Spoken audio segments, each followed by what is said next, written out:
esta oportunidad vamos a hablar acerca de la inclusión educativa. Como caso, tomo la escuela de modalidad especial y la escuela del nivel secundario. Bueno, mi nombre es Sonia Núñez, soy magíster en innovación educativa de Villa Ángela, Chaco, Argentina. Para dar inicio a esta ponencia, los invito a un juego, a realizar un juego. Lengua, len, lengua, repetí conmigo. Len, len, gua, gua. Ahora repetí todo junto. Lengua, luenga. No, así no. Mejor juguemos con trabalenguas, con palabras que a todos nos cueste pronunciar. Luengas, lenguas hacen falta para no trabalenguarse. El que no tenga una lengua, luenga, bien podrá desesperarse. Muchas veces las personas que hablan mal o escriben alternando sílabas evidencian una forma de aprender y pensar distinta al resto.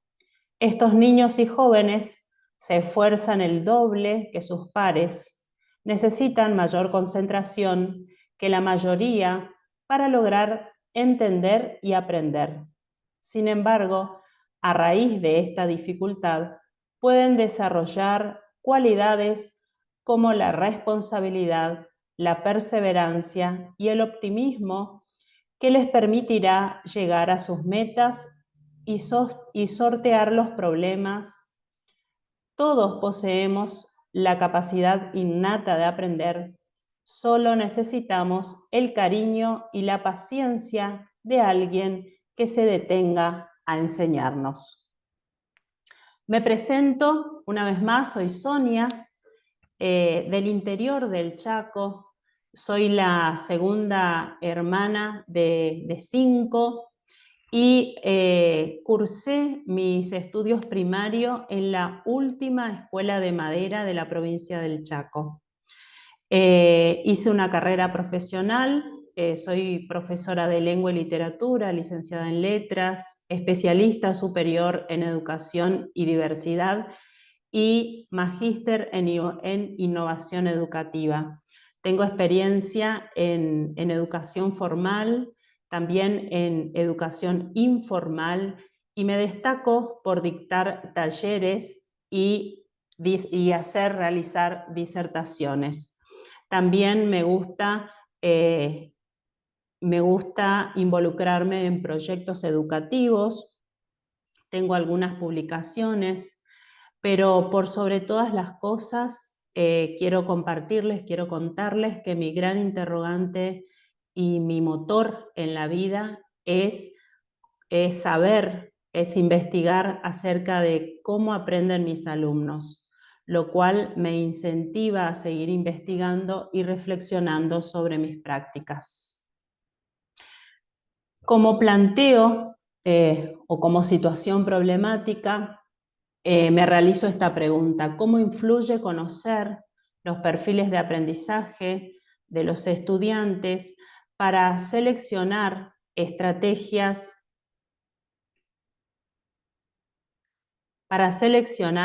las estrategias de intervención y así potenciar el aprendizaje en las aulas diversas de las escuelas? ¿Qué necesito para eso? Necesito seguir reflexionando sobre las prácticas educativas, actualizar y afianzar los conocimientos y estrategias para mejorar el proceso de enseñanza-aprendizaje, y solo así se podrá detectar falencias, buscar soluciones, mejorar y o tal vez solucionarlas. Para entrar en contexto acerca de la temática, esta implementación de estrategias en la atención a la diversidad en el proceso de la enseñanza y el aprendizaje significa de alguna manera empezar a visibilizar las diferencias innatas de cada uno de los estudiantes en su subjetividad, ritmos y perfiles de aprendizaje. Brindar diferentes estrategias en la atención a la diversidad presente en el aula.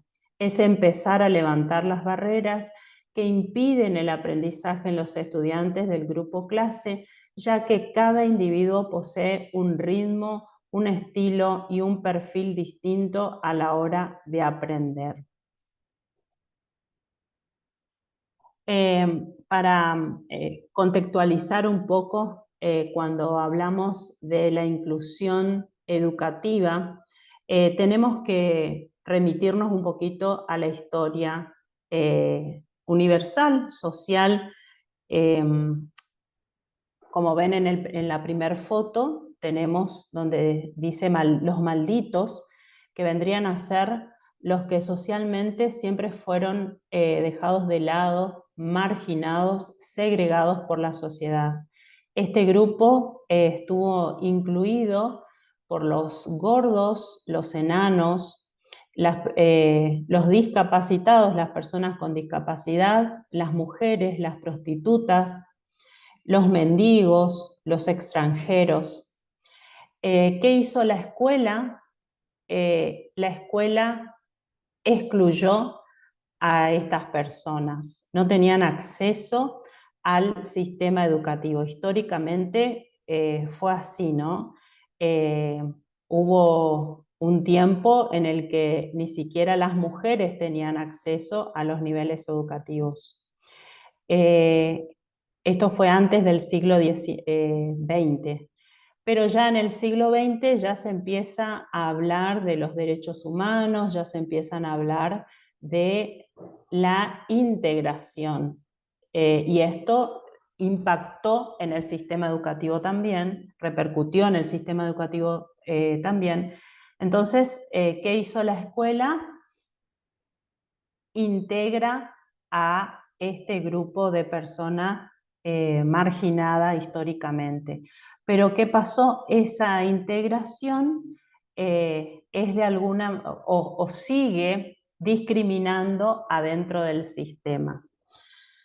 Se producen ciertos movimientos sociales, se pone en tela de juicio y reflexión el concepto de discapacidad y se empieza a ver a las personas como diferentes, como distintas, pero a su vez iguales en sus derechos, ¿sí? Entonces ahí en el 2006, aquí en la Argentina, en la Convención de los Derechos de las Personas con Discapacidad, se empieza a hablar y a reflexionar que la idea de discapacidad es una cuestión social y no genética, ¿no? Como se venía pensando y diciendo. Entonces, la idea de trabajar esta temática es presentar y reflexionar acerca de que la escuela, la sociedad, no necesita exclusión y tampoco necesita la integración, ¿sí? Lo que necesitamos es la inclusión social, que todos podamos habitar el mismo espacio y que todos tengamos los mismos derechos y accesos. Ya entrando en la escuela en sí, en el aula, que es la cuestión en la que me ocupo personalmente, hay supuestos, ¿sí? 5 supuestos. El primero, que son prácticas aulas que desatienden a la diversidad. El primero es la cantidad de estudiantes dentro de un grupo clase. Entonces esto quiere decir que si bien la escuela la escuela de hoy se llama escuela inclusiva, pero hay una superpoblación de alumnos dentro del aula. El segundo supuesto, la carencia en la formación docente, en lo didáctico pedagógico para la atención a grupos heterogéneos y la atención a la diversidad. Los docentes siguen teniendo el perfil y la preparación para la atención a grupos homogéneos. El tercer supuesto es el desconocimiento del profesional de la docencia de los instrumentos de evaluación formativa. El cuarto, el docente no suele responsabilizarse de las formas de aprendizaje del estudiante y se escuda en el desconocimiento o la escueta formación recibida en la formación docente inicial. Y por último, se visualiza la justicia educativa cuando existe una familia detrás del adolescente, que colabora y acompaña el proceso. Y el que no cuenta con ello, desgraciadamente, tiene un desempeño académico bajo y termina cayendo en la deserción escolar o se cambia a otra institución. Bueno, este trabajo tiene como objetivo general proponer la implementación de estrategias didácticas centradas en la atención a la diversidad de perfiles de aprendizaje como factor que impulsa el aprendizaje significativo en los estudiantes de la escuela secundaria. Cuando hablo de estrategias didácticas, me estoy concentrando en la enseñanza-aprendizaje y la metodología que se utiliza en el aula, ¿sí? En el desarrollo de las clases.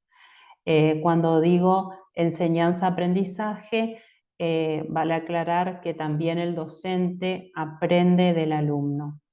Y cuando hablo de la atención a la diversidad, me estoy refiriendo a que en el aula está construida, está conformada por personas diversas, por personas que tienen diferentes capacidades, inteligencias, personas que poseen distintos perfiles de aprendizaje. ¿Eso qué quiere decir? Que aprenden de distintas maneras.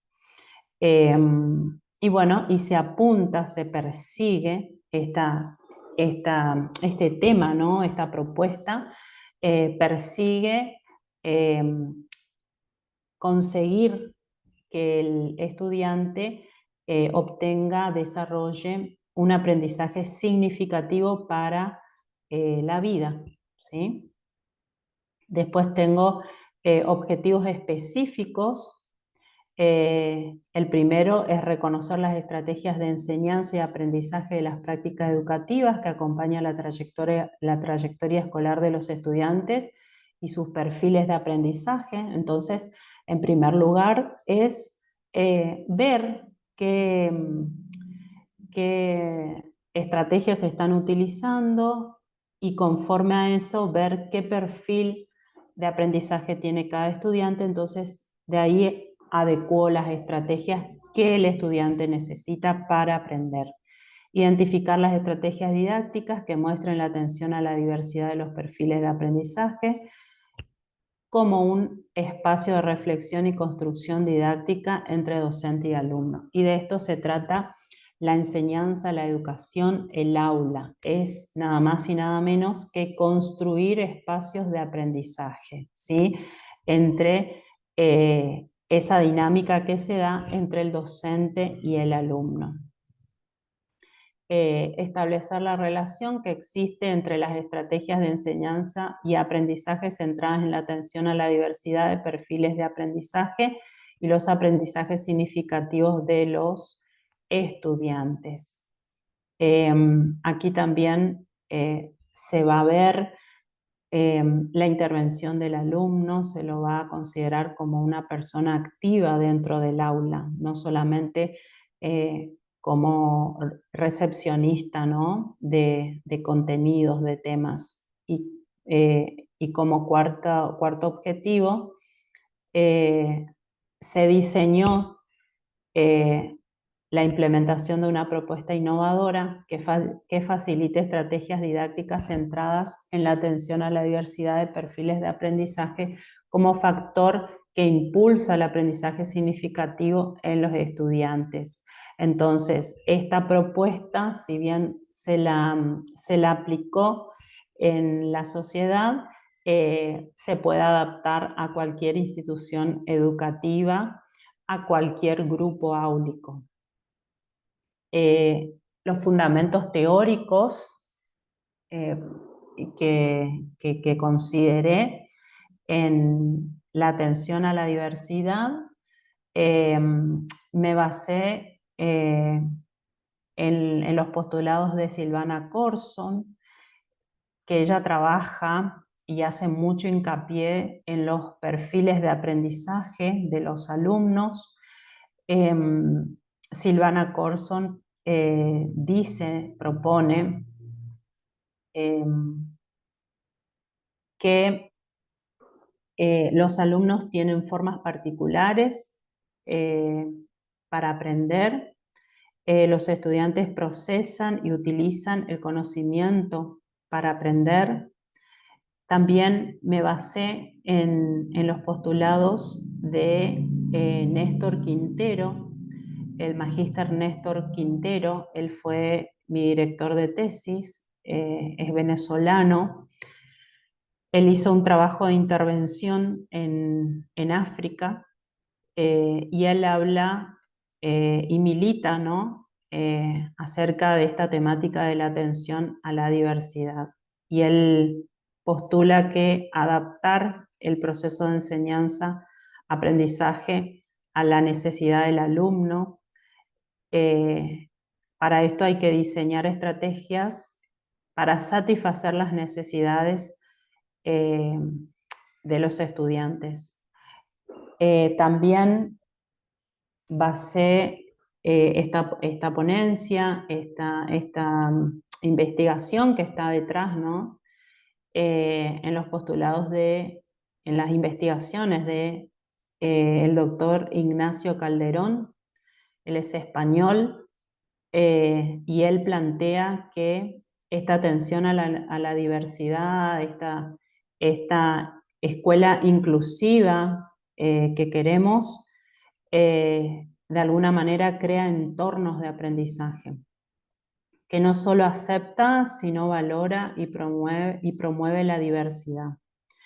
Y también tomé los postulados de la profesora Carol Tolminson, que ella habla de la integración que vendría a ser la inclusión para nosotros, que es nada más y nada menos que la participación plena y activa del estudiante en el aula y en la elección de su aprendizaje, de la forma en la que aprende, tanto para los estudiantes avanzados como para aquellos que necesitan más tiempo.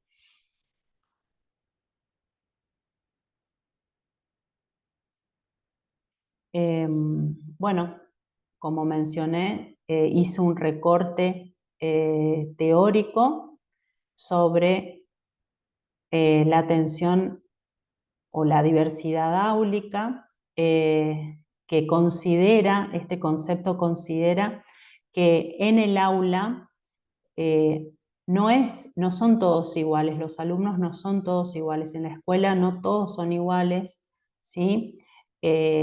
Y propone la diversidad áulica, que cada estudiante es distinto, que aprende y posee una inteligencia distinta, ¿no? Por eso se habla de diversidad áulica y pretende que se enseñe y se eduque para la diversidad y no para homogeneizar.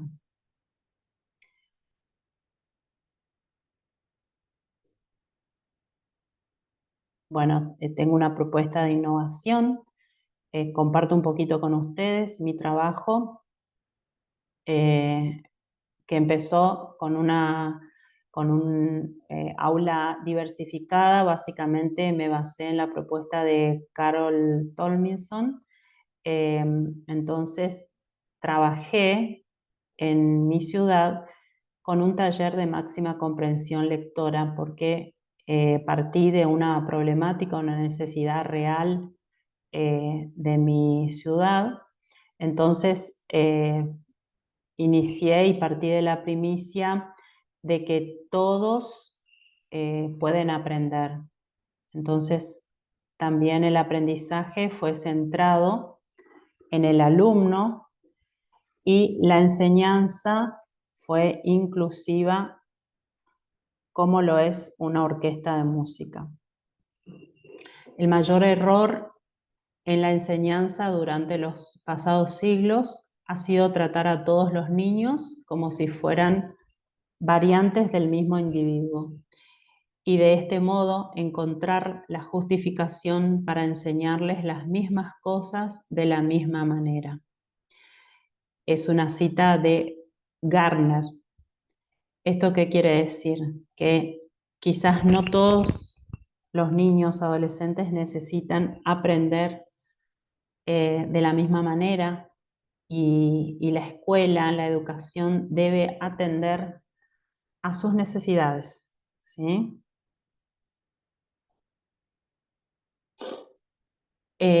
Como estrategia, implementé y la propuesta de mi investigación existente detrás de la ponencia es el DUA, ¿sí? Que propone diversificar la enseñanza en el aula, ¿sí?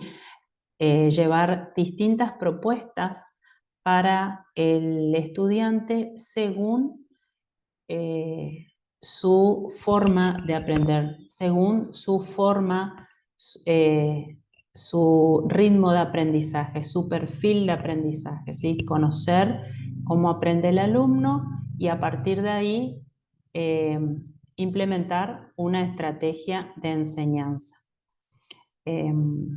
Bueno, también consiste en diversificar, ahí apoyándome en los postulados de Tolminson, diversificar los contenidos, el proceso, el producto, diversificar la evaluación también.